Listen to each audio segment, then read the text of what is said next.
The alien ship appeared over Earth without warning. It was massive, shaped like a twisted seashell made of silver metal. Every radar station on the planet screamed alerts as the ship hung motionless above the Pacific Ocean. No one had ever seen anything like it. Captain Jake Morrison stood in the command center at Earth Defense Headquarters, watching the giant screen that showed the alien vessel. His coffee had gone cold in his hand hours ago. Admiral Lisa Hayes stood beside him, her face tight with worry. Neither of them had slept since the ship arrived 3 days ago. Any word on their language yet? Jake asked the communications officer. Yes, sir. The computer finally cracked it this morning. They want to talk. Lisa nodded. Tell them we'll meet. Standard first contact protocols. The meeting took place in a plain white room at the United Nations building. Jake wore his best uniform, the blue one with all his medals. Lisa sat beside him at a long table. Across from them stood something that looked like a walking tree made of purple crystal. The alien was tall, maybe 8 feet. Its body was covered in smooth purple plates that caught the light. Where a face should be, there were 3 glowing blue spots arranged in a triangle. When it spoke, the words came from a small device hanging around what might have been its neck. I am Ambassador Zethkri of the Galactic Coalition, the alien said. Its voice sounded like wind through leaves. I come to you in desperate need. Jake leaned forward. What kind of need? War, Zethkri said simply. We are losing a war that will end all life in our part of the galaxy. You are our last hope. Lisa frowned. Us?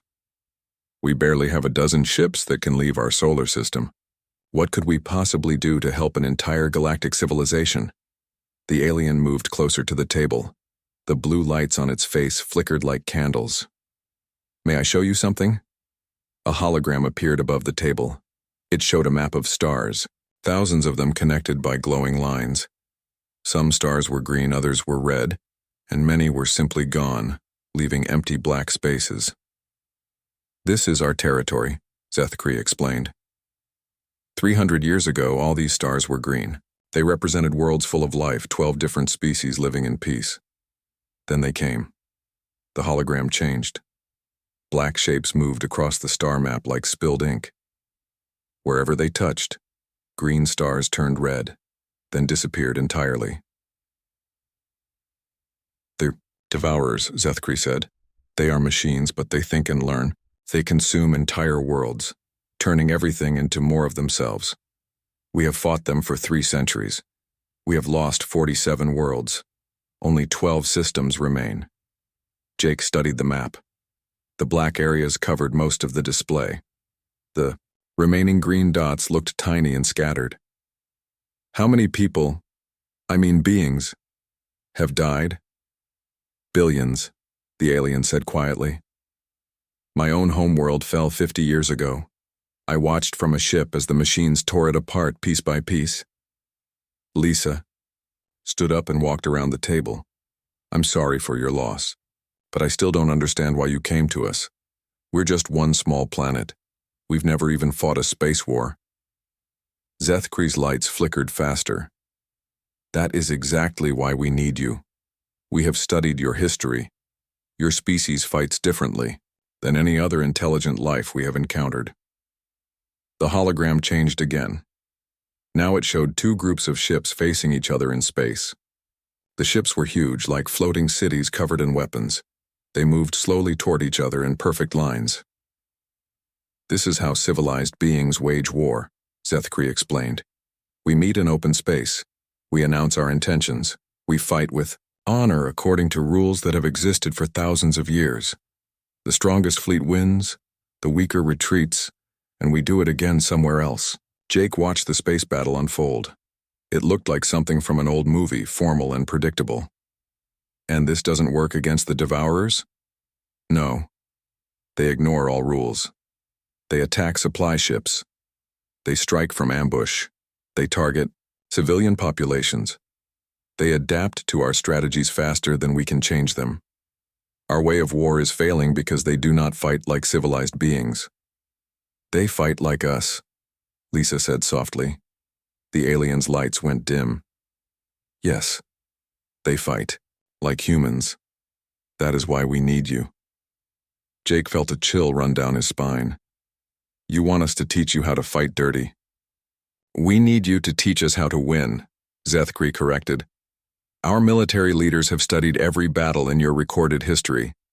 Your American Civil War, your World Wars, your regional conflicts. Humans do things in war that no other species has ever considered. Such as? Lisa asked. You attack your enemy's ability to make war, not just their armies. You use deception as a weapon.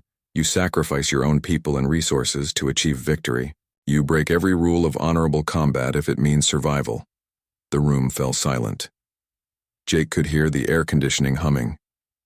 Outside, traffic moved through the streets of New York, people going about their normal lives, unaware that the fate of an entire galaxy might depend on their planet. What exactly are you asking us to do? Jake finally said.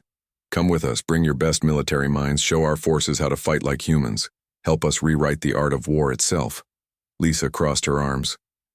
And if we refuse? Zethkri's lights flickered once. Then in 5 years, maybe 10, the Devourers will have consumed every world in our galaxy. After that, they will look for new territory to consume. They will find Earth eventually. Jake stood up slowly. The weight of the alien's words pressed down on him like a heavy blanket.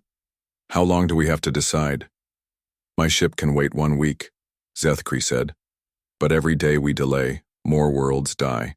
Time is a luxury we no longer possess. The alien began, walking toward the door, then stopped. Captain Morrison, Admiral Hayes, I know this is much to ask, but please understand, we are not seeking conquest or glory. We are simply trying to survive. And we believe that learning to fight like humans is our only chance. After Zethkri left, Jake and Lisa sat alone in the quiet room. The hologram still showed the star map with its shrinking islands of green light surrounded by endless darkness. What do you think? Lisa asked. Jake stared at the display. Somewhere out there, billions of people were dying while their protectors fought by rules that meant nothing to their enemies. I think we're about to teach an entire galaxy something they might wish they never learned. The journey to Coalition space took 3 weeks. Jake Morrison sat in his small cabin on the alien ship, reading reports about the war. The numbers made his stomach hurt. Entire civilizations wiped out, billions dead, and the Coalition kept fighting, the same way they had for centuries. Colonel Ben Walsh knocked on Jake's door. You need to see this, he said, holding a tablet. Ben was their logistics expert, a thin man with gray hair who could look at any supply chain and find its weak points. Jake took the tablet and read. His eyes widened. They don't attack supply lines? Ever? It's considered dishonorable, Ben said. Same with attacking repair stations, fuel depots, or factory worlds. They only fight military targets. Major Kate Rivera appeared in the doorway. She was their intelligence officer, a sharp woman with dark eyes who missed nothing. It gets worse. They announce their battle plans before every fight. They actually tell the enemy what they're planning to do. Jake rubbed his forehead. How have they survived this long? Because until now everyone fought the same way, Kate said. The Devourers changed the rules. The ship shuddered as it dropped out of faster-than-light travel. Through the small window, Jake could see Sanctuary, Prime, the Coalition's fortress world. It was beautiful, covered in blue oceans and white clouds. Hundreds of ships moved around it like busy insects. Commander Nick Torres joined them as they watched. He was their tactical expert, a stocky man who had fought in 3 different wars on Earth. Those formations, he said, pointing at the ship, movements. They're perfect for a parade, terrible for actual fighting. The humans were taken to a massive command center carved into the side of a mountain. The room was filled with beings from a dozen different species. Some looked like walking plants, others like giant birds or crystal creatures. All of them watched screens showing the ongoing war. General Vorthan met them at the entrance. He was one of the bird-like aliens, standing 10 feet tall with golden feathers and fierce black eyes. His voice came through a translator box. Welcome, humans. I am told you have new ideas about warfare. Jake nodded. We'd like to observe one of your battles first, if that's possible.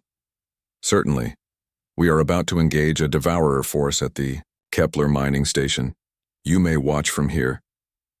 The main screen showed space near a large asteroid. Coalition ships moved into position with mathematical precision. They formed 3 perfect lines, each ship exactly the same distance from its neighbors. The formations were beautiful to watch. Magnificent, General Vorthan said with pride. The 7th Fleet maintains perfect discipline. Jake watched the devourer ships approach. They moved like a swarm of angry wasps, with no pattern or formation. When they hit the coalition lines, chaos erupted. The battle lasted 4 hours. The coalition fought bravely, but they were predictable. Every time they tried to turn, the devourers were already moving to counter them. When coalition ships were damaged, they retreated in orderly lines while the enemy picked them off. Acceptable losses, General Vorthan announced when it was over. We destroyed 12 enemy vessels and lost only 8 of our own. Amy Carter, Jake's second-in-command, spoke for the first time. She was a lieutenant colonel with red hair and a reputation for creative thinking. General, may I ask why your ships retreat in formation when they're damaged? It maintains unit cohesion, the general replied. A scattered retreat leads to chaos. But it also makes you easy targets. Amy said, why not have damaged ships scatter in different directions? Make the enemy choose which ones to chase? General Vorthan's feathers ruffled. That would be disorderly, undisciplined. Ben Walsh stepped forward. Sir, I noticed the devourers have supply ships bringing them parts and fuel. Why don't you attack those? Supply vessels are non-combatants, the general said firmly. We do not make war on support personnel. But if you cut off their supplies, their fighting ships become useless, Ben argued. That would be dishonorable. We fight warriors, not servants. Kate Rivera pulled up a tactical display. General, do you gather intelligence on enemy movements? Try to predict where they'll attack next? We respond to attacks as they occur. Spying is beneath us.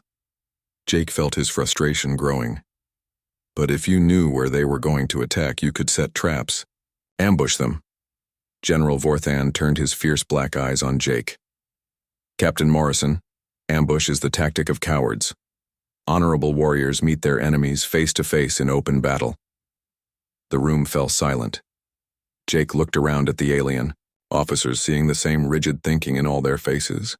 They were losing a war of extinction because they wouldn't abandon traditions that no longer worked. General, Jake said carefully, would you be willing to try something different? Just once? What do you propose? The next time a small devourer force attacks an outpost, don't meet them head-on. Let us show you another way. The opportunity came 2 days later. A devourer probe force was heading for a mining station in the Rigel system. Normally, the coalition would send a fleet to meet them in open space, fight a formal battle, and probably lose half their ships. Jake had a different idea. Hide your ships in the asteroid field near the station. When the devourers arrive, they'll think the place is undefended. Then we hit them from multiple directions at once. General Vorthan looked horrified. You want us to hide like bandits? I want you to win, Jake said simply. The debate lasted hours. Some officers supported the idea. Others called it cowardly and shameful. Finally, Admiral Zethkri made the decision. We will try the human approach. Once. The trap worked perfectly. The devourer ships approached the mining station expecting easy prey. Instead, coalition vessels emerged from the asteroids on all sides. The enemy was surrounded and destroyed within minutes. Not a single coalition ship was lost. The command center erupted in celebration. For the first time in decades, they had won a battle without casualties. But Jake noticed that not everyone was celebrating. Some of the older officers looked disturbed, even ashamed. General Vorthan approached Jake after the battle. His voice was quiet. Your tactics were effective, but they felt wrong, dishonorable. Would you rather have honor or survival? Jake asked. The general's feathers drooped. I do not know anymore. For 3 centuries we have defined ourselves by how we fight. If we abandon that, what do we become? Jake looked at the tactical display, showing their perfect victory. 0 losses, total enemy destruction. It was everything a military commander could want. So why did he feel like they had lost something important? Maybe, Jake said slowly, survival is more important than tradition, but maybe the cost of changing is higher than we thought. As the celebrations continued around them, Jake wondered what they were really doing here. They had come to save an alien civilization, but were they saving it or destroying what made it worth saving in the first place? The success at the mining station changed everything. Word spread through the coalition fleet like wildfire. For the first time in decades, they had won a perfect victory. Young officers whispered about human tactics in the corridors. Older ones frowned and spoke of lost honor. Jake Morrison found himself teaching classes to coalition officers in a converted cargo bay. 50 aliens sat in neat rows, listening as he explained concepts that seemed obvious to him but revolutionary to them. War is not a game with rules, Jake said, pacing in front of a holographic display. Your enemy will not play fair, so you must be ready to do whatever it takes to win. Captain Veltar raised a crystalline hand.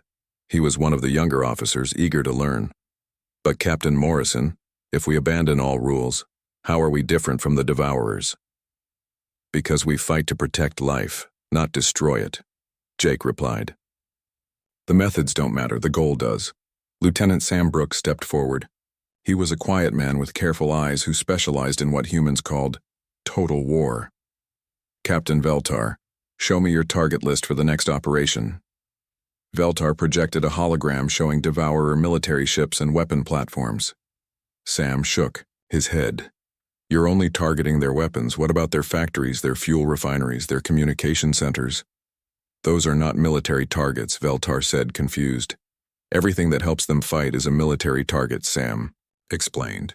If you destroy their ability to build new ships, you win without firing a shot at their fleet. The alien officers looked uncomfortable. Major Danny Stone, a burly man with scars on his hands, took over the lesson. Let me tell you about psychological warfare, Danny said. Sometimes the best weapon is fear. Make your enemy think you're stronger than you are. Make them doubt themselves.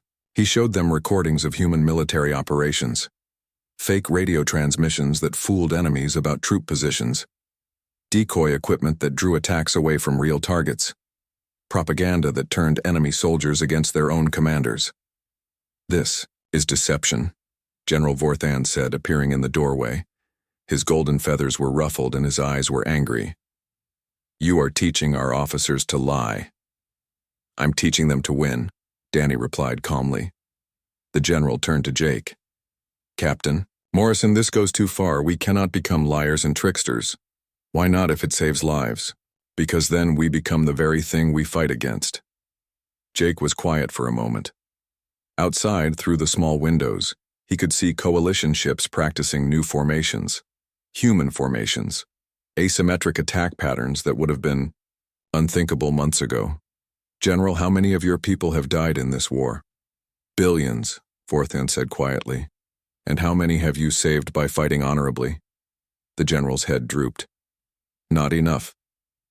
Then maybe it's time to try something different. The real test came 3 weeks later.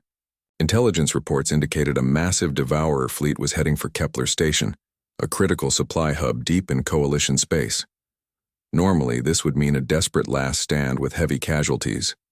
Jake had a different plan. We're going to use the station as bait, he announced to the assembled fleet commanders. The meeting was held on Admiral Zethkri's flagship, a massive vessel covered in crystal spires.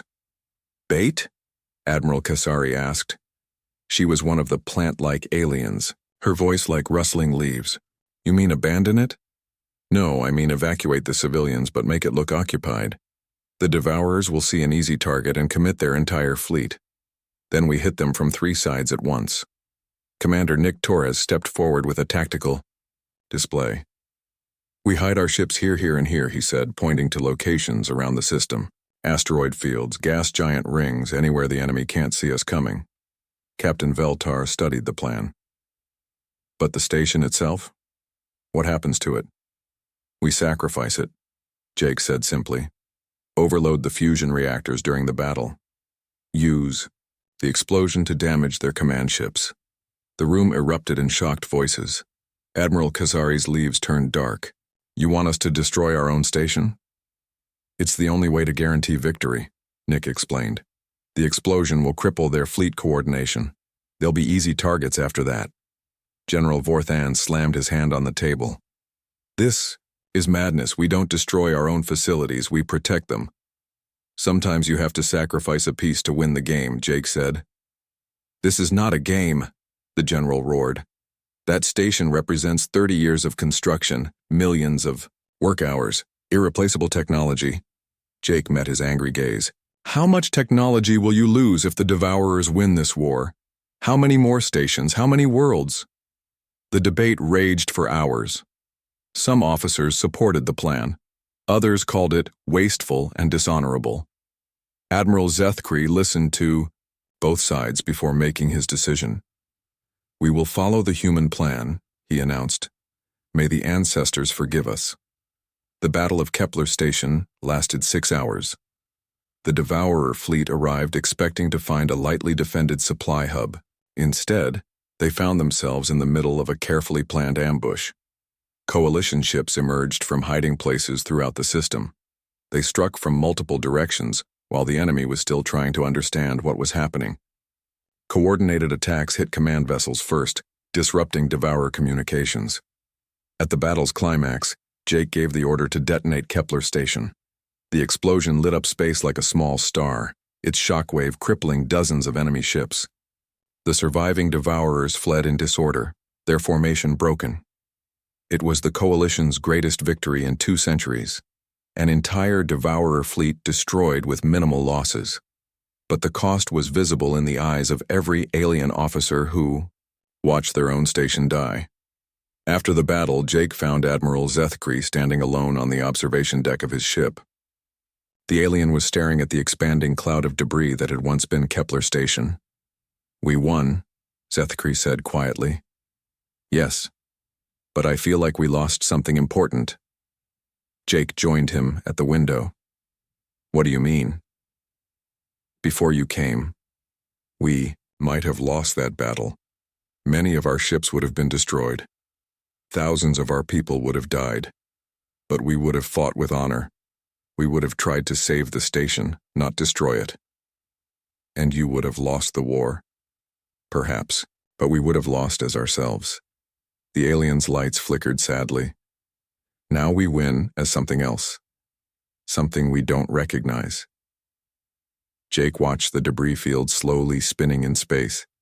Each piece had once been part of a structure built with hope and pride. Now it was just wreckage floating in the dark. Is winning worth becoming something you hate? Zethkri asked. Jake didn't have an answer. He had come here to teach aliens how to fight like humans. He was succeeding beyond his wildest expectations. But maybe success wasn't the same thing as victory. Maybe some things were too important to sacrifice, even for survival. The war was changing. Jake Morrison could see it in the reports flooding his desk every morning. The Devourers were learning from their defeats, adapting to human tactics faster than anyone expected. What worried him more was how the Coalition was changing too. Major Kate Rivera knocked on his door carrying a stack of intelligence files. Her face was grim as she sat down across from his desk. We have a problem, she said, spreading photos across the surface. The Devourers aren't fighting like machines anymore. Jake studied the images. They showed battle damage on Coalition ships, but something was different. The attacks were random, chaotic, no patterns he could recognize. They're copying us, Kate continued. Hit and run attacks, false retreats. They even tried an ambush last week at Vega Station. Did it work? They destroyed 3 Coalition cruisers before anyone knew what was happening. Kate pulled up another file. But that's not the worst part. Look at this. The next set of photos made Jake's stomach turn. They showed a Coalition supply depot completely destroyed. Bodies floating in space. Cargo containers torn apart. The Devourers attacked a logistics base, Kate explained. No military value except cutting supply lines. They learned that from us. Jake rubbed his eyes. He hadn't slept well in weeks. Any word from command about civilian casualties? 17,000 dead. All support staff and their families. Kate's voice was flat. The coalition military is calling it an acceptable loss. Says it proves our tactics are working. Before Jake could respond, his door burst open. Commander Nick Torres stumbled in, his uniform torn and his face covered in soot. Behind him came Colonel Ben Walsh, supporting a wounded coalition officer. "We need a medical team," Nick gasped. Captain Veltar took shrapnel in the chest. As medics rushed to help the crystal alien, Nick collapsed into a chair. The Centauri raid went bad. Really bad. Jake waited until Veltar was stable before asking questions. The captain's crystal body was cracked but healing slowly. His voice was weak but determined. "The humans were right," Veltar whispered. "We found the Devourer command ship. It was exactly where Major Rivera said it would be." Kate leaned forward. "But something went wrong." Nick nodded. "The ship was protected by suicide drones. Machines that crashed into our fighters on purpose. We lost half our squadron getting close enough for the attack." "Did you complete the mission?" Jake asked. "Yes," Veltar said proudly. "We destroyed the command vessel. The entire Devourer fleet in that sector stopped working together. But the cost..." His voice trailed off. Through the medical bay window, Jake could see the survivors of the raid. Barely 20 pilots out of 50 had made it back. Most were injured. All were exhausted. "They knew we were coming," Nick said quietly. "Somehow they knew exactly what we planned to do." Jake felt cold dread creeping up his spine. "That's impossible. We use secure channels for all communications."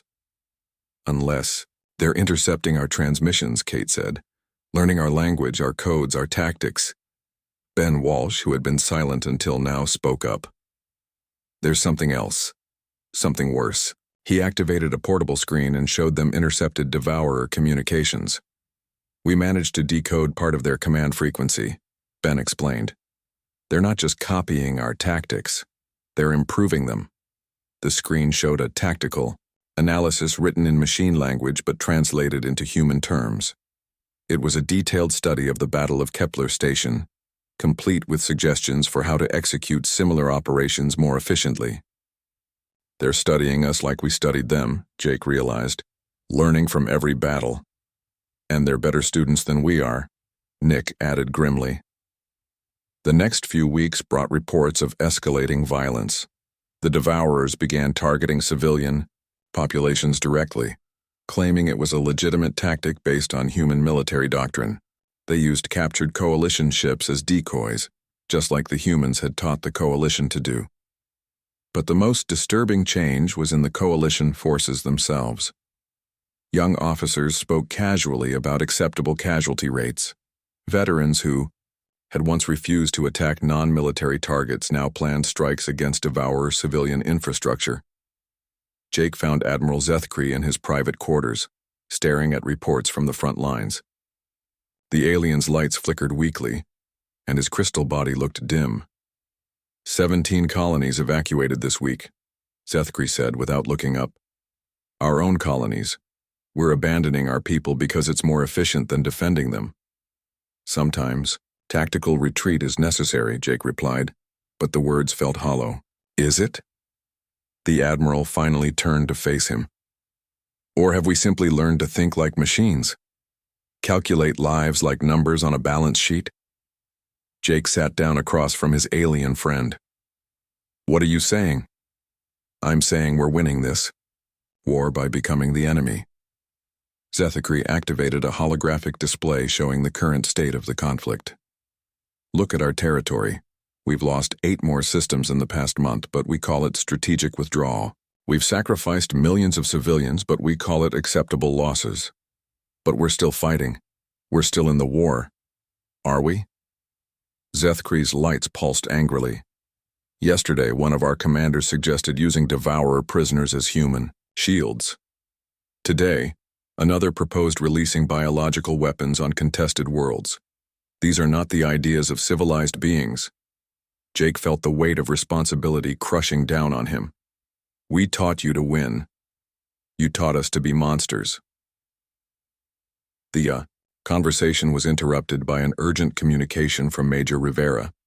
Her face appeared on the holographic display, eyes wide with excitement. "Admiral Captain Morrison, you need to see this immediately," she said. "We've found it.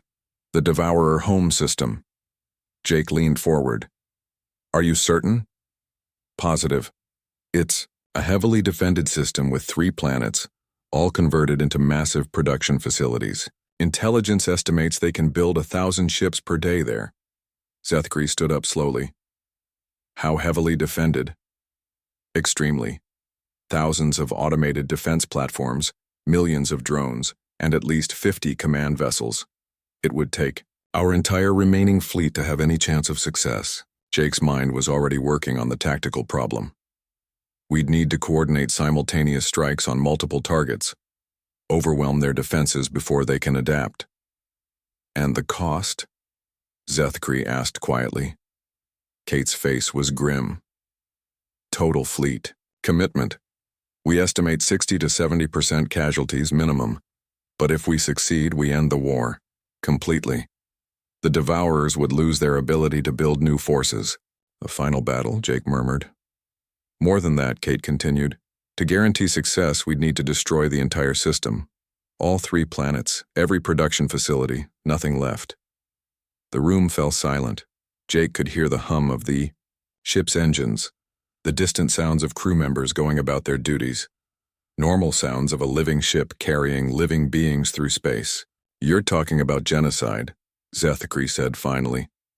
"I'm talking about ending this war," Jake replied. "Permanently. By destroying an entire system, wiping out every trace of Devourer civilization. They're machines. They don't have a civilization."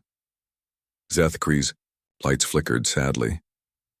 "6 months ago I would have agreed with you. Now I'm not sure there's any difference between us and them." Jake stood up and walked to the window. Outside, coalition ships moved in perfect formation, executing maneuvers. That would have been impossible before humans arrived. They had learned their lessons well. Perhaps too well.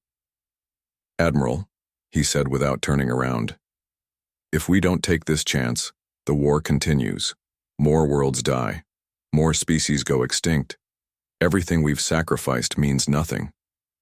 And if we do take this chance, we become the very thing we set out to destroy."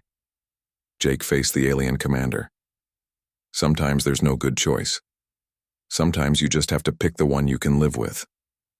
"The question is," Zethkri replied, "will there be anything left of us worth living for?" The final vote took place in the Coalition's war room deep inside Sanctuary Prime. Representatives from all 12 surviving species sat around a circular table. The holographic display in the center showed the Devourer home system, 3 planets, glowing like angry red eyes in the darkness of space. Jake Morrison stood at one end of the table, his uniform pressed and metals polished. This would be his last official briefing. Admiral Lisa Hayes sat beside him, her face carefully neutral. Around the table, alien faces showed a mixture of hope, fear, and resignation. "Operation Final Answer," Jake began, his voice steady and professional. "Complete elimination of Devourer production capacity and command structure. The war ends with this battle one way or another."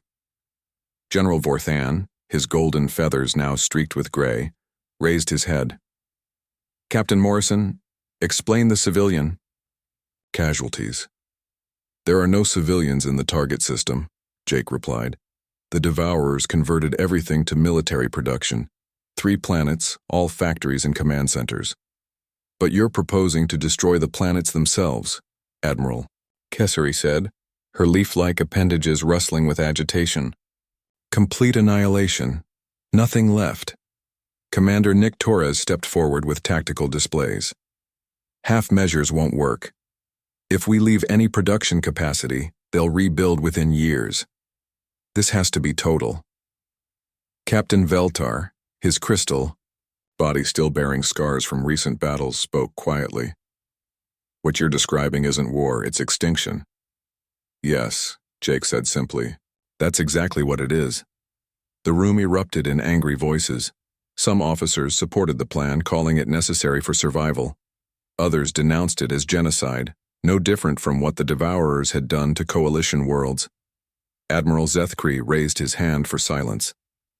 Captain Morrison, I have one question. After we do this thing, after we become the kind of beings who can destroy entire systems, what happens next? What do we become? Jake had been dreading this question for weeks. You become survivors. Your species lives to see another day, but at what cost? At whatever cost is necessary. The debate continued for hours. Jake listened as alien commanders argued about honor, morality, and survival. The same arguments they'd been having since he arrived. The same arguments that had been losing them the war. Finally, he stood up and walked to the center of the room. The holographic display cast red light across his face as he looked at each alien representative. 6 months ago, you called humans your last hope, he said. You said our way of fighting was your only chance for survival. You were right. We've shown you how to win battles you thought were impossible. We've saved worlds you thought were lost. He gestured to the tactical displays showing coalition victories across the front lines. Your fleets are stronger now. Your tactics are better. Your soldiers fight with purpose instead of just tradition. But we've also changed you, Jake continued. You sacrifice your own infrastructure now. You target civilian support systems. You calculate acceptable losses like accountants instead of mourning the dead like warriors. Admiral Zethkri's lights flickered. Is that what victory looks like? To humans, becoming something we no longer recognize? Jake was quiet for a long moment. Outside, he could hear the sounds of the military base preparing for the final assault. Ships being loaded with weapons, soldiers checking equipment, families saying goodbye to loved ones who might not return. Let me tell you about humanity, Jake said finally. We've fought wars for thousands of years. We've done terrible things to survive. We've burned cities, poisoned rivers, and turned entire continents into graveyards. We tell ourselves it was necessary, that we had no choice. He walked around the table, looking into alien eyes that had seen too much death and destruction. But the truth is, we always had a choice. We chose efficiency over honor. We chose victory over morality. We chose survival over everything that made survival worthwhile. The room was completely silent now. Even the background hum of the base's systems seemed muted. You asked us to teach you how to fight like humans, Jake continued. We did. But maybe the question you should have asked is whether you wanted to become like us. General Vorth Ann spread his wings slightly. Are you saying we should not attack the Devourer home system? I'm saying the choice is yours.